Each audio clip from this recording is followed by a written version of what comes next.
अस्सलामुअलैकुम।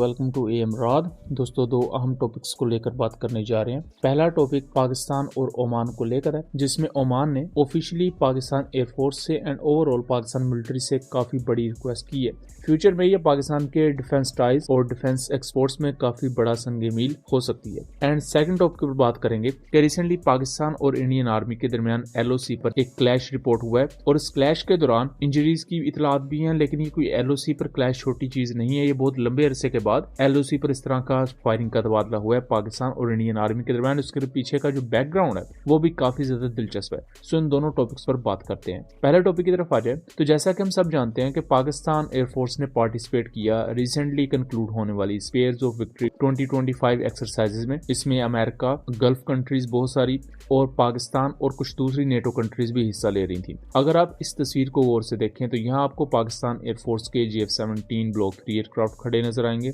उसके साथ साथ गल्फ कंट्रीज के यूरोफाइटर टाइफून्स F-16 खड़े हुए नजर आएंगे। अमेरिकन एयरफोर्स के F-16 खड़े नजर आएंगे और यहाँ सऊदी F-15 और उसके साथ साथ रॉयल टोर्नेडो एयरक्राफ्ट भी खड़े हुए नजर आएंगे। सो इस पिक्चर में अगर गौर किया जाए तो ओमान के यूरोफाइटर टाइफून एयरक्राफ्ट भी हिस्सा ले रहे थे। ये तस्वीर इस हवाले से भी बहुत ज्यादा सिग्निफिकेंट है कि यह जितने भी आपको एयरक्राफ्ट नजर आएंगे ये medium to heavy weight aircraft हैं और GF-17 यहाँ वाहद एक लाइट कॉम्बैट एयरक्राफ्ट है and still being a light combat aircraft इसने इन बड़े एयरक्राफ्ट का काफी बेहतर तरीके से मुकाबला किया और इससे ओमान की एयरफोर्स बहुत ज्यादा इम्प्रेस भी नजर आई। और इस चीज का इजहार ओमानी ऑफिशियल्स ने किया जब पाकिस्तानी एयर चीफ ओमान के विजिट पर थे। उसी दौरान Pakistan air force chief air marshal Zaheer Ahmed Babar Sidhu वो ओमान के विजिट पर गए, जहां उन्होंने ओमानी ऑफिशियल्स वगैरह से मुलाकातें की हैं। और पाकिस्तान एयरफोर्स की तरफ से ऑफिशियल PR वीडियो में इस चीज को वाज़ेह किया गया है कि ओमान पाकिस्तान के साथ कोलैबोरेशन करना चाहता है। कोलैबोरेशन मुख्तलिफ कॉन्टेक्स्ट में होगी। पहला तो ये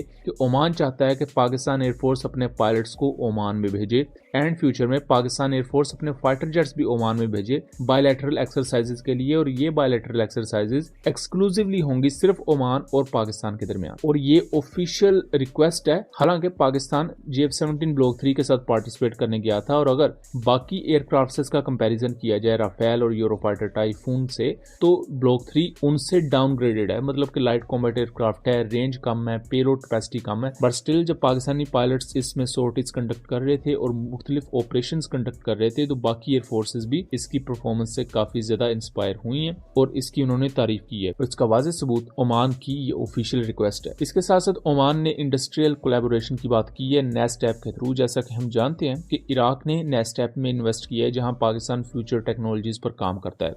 ओमान ने भी सेम इसी चीज को इंडोर्स किया है कि वो भी नेस्टैप में इन्वेस्ट करेंगे एंड पाकिस्तान के साथ मुख्तलिफ प्रोजेक्ट्स को ज्वाइंटली लेकर चलेंगे। यहाँ ड्रोन सिस्टम्स पाकिस्तान मुख्तलिफ डेवलप कर रहा है, खास तौर पर स्वार्म ड्रोन्स की अगर बात की जाए जो कि सुसाइड बॉम्बिंग के साथ साथ या लॉइटरिंग म्यूनिशन के साथ साथ एनिमी एयरक्राफ्ट को धोखा देने के लिए एज अ डिकॉय भी यूज किए जा सके। यहाँ कुछ अनकन्फर्म सोर्सेज के मुताबिक ओमान पाकिस्तान से मजीद मुशाक एयरक्राफ्ट खरीद सकता है क्योंकि ऑलरेडी मुशाक एयरक्राफ्ट ओमान की सर्विस में है। उसके साथ साथ पाकिस्तान के रिसेंटली तैयार करदा A350S active electronically scanned array radar वो भी यहाँ ओमान को पिच किए जा सकते हैं। लेकिन अभी तक ये तमाम चीजें निगोशिएशंस में है एंड फ्यूचर में देखना दिलचस्प होगा कि ये ऊंट किस करवट बैठेगा, क्योंकि अभी तो ओमान ने फुल्ली ये चीज ऑफिशियली क्लेम की है कि वो इंडस्ट्रियल कोलैबोरेशन भी चाहते हैं और वो ये भी चाहते हैं कि पाकिस्तानी एयरफोर्स और पाकिस्तानी पायलट्स ओमान के साथ ज्यादा से ज्यादा इंटरेक्ट करें ताकि ओमान अपनी ऑपरेशनल प्रिपेयर्डनेस को ज्यादा बेहतर कर सके। अगर ओमान की जियोग्राफी को देखा जाए तो ओमान को कोई बहुत बड़ा खतरा नहीं है किसी भी कंट्री से, बट इन एरियाज में मिलिटेंट्स और प्रोक्सीज वगैरह का खतरा रहता है और उसके साथ साथ मैरीटाइम ऑपरेशंस भी ओमान की जिम्मेदारी में आते हैं। इस कॉन्टेक्स्ट में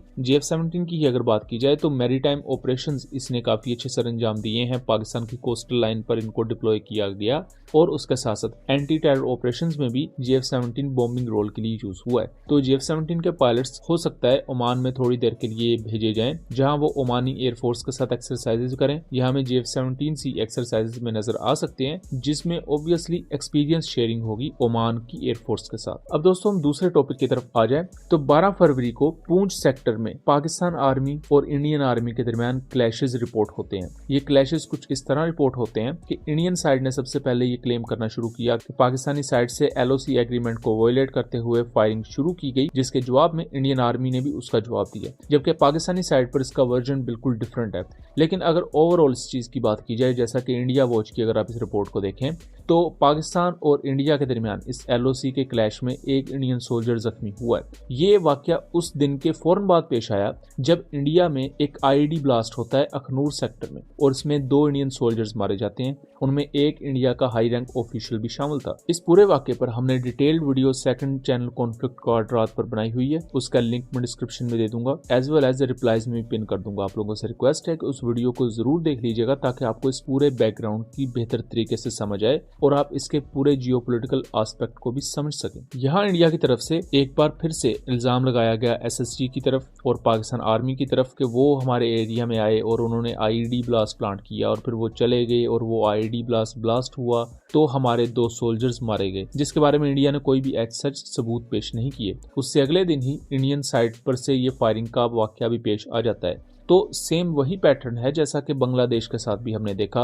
कि बांग्लादेश के साथ जब इंडियन आर्मी की तरफ से बॉर्डर लाइन के बहुत करीब कुछ इंस्टॉलेशंस बनाने की कोशिश की गई तो बांग्लादेश ने उसके खिलाफ प्रोटेस्ट किया। लेटर ऑन इंडिया और बांग्लादेशी ट्रूप्स के दरमियान क्लैशेस तक देखे गए, जिसको हमने अपने दोनों चैनल्स पर रिपोर्ट किया हुआ है। मैं कोशिश करूंगा कुछ का लिंक डिस्क्रिप्शन में दे दूं, लेकिन बाकी जो हमारे चैनल को रेगुलरली देखते हैं उन्हें पता है कि इंडिया और बांग्लादेश के क्लैशेस में क्या क्या डेवलपमेंट्स आती रही हैं और ये एक लंबे अरसे के बाद LOC पर इस तरह की फायरिंग का वाकया है जिसका पाकिस्तान ने मुंह तोड़ जवाब दिया। एंड ये इस चीज के अज़्म का इरादा भी करता है कि अगर इंडियन आर्मी इसी तरह बॉर्डर टेंशंस क्रिएट करेगी, चाहे वो बांग्लादेश के साथ हो या चाहे वो पाकिस्तान के साथ हो, तो अल्टीमेट एंड उनका कभी भी अच्छा नहीं होगा। सो उम्मीद करता हूं दोस्तों आपको ये चीजें क्लियर रही होंगी और ये जो एक कंट्रोवर्सी इस बारे में खड़ी की जा रही है इसके बारे में भी आपको हक़ाइक़ से आगाह कर दिया गया होगा। सो वीडियो पसंद आई हो तो इसे ज्यादा से ज्यादा शेयर कीजिएगा ताकि इस आगाही को आगे फैलाया जा सके। मिलेंगे अगली वीडियो में, तब तक के लिए अल्लाह हाफिज।